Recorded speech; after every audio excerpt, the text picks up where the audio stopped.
AirAsia berhal membuat sejarah dengan tempahan 150 pesawat A220 bernilai $19 bilion Amerika, ringgit Malaysia 89.7 bilion, terbesar dunia bagi model ini. Tan Sri Tony Fernandes menjangka penghantaran pertama pada suku pertama 2028.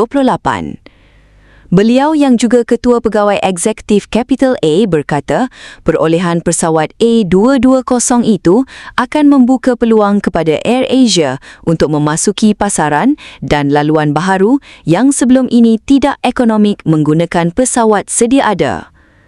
Pesawat baharu ini membuka peluang laluan baharu, meningkatkan margin keuntungan 2 hingga 3% serta memperkukuh rangkaian penerbangan kos rendah AirAsia. Dengan keupayaan terbang sehingga 7 jam, A220 sesuai untuk pasaran Asia. AirAsia tidak menolak menambah lagi 150 unit jika versi A220-500 dibangunkan. Beliau berkata demikian kepada pemberita selepas majlis menandatangani perjanjian itu bersama Ketua Pegawai Eksekutif Airbus Commercial Aircraft, Lars Wagner, yang disiarkan secara langsung dari Mirabel, Quebec, Kanada. Perjanjian tersebut turut disaksikan oleh Perdana Menteri Kanada, Mark Carney.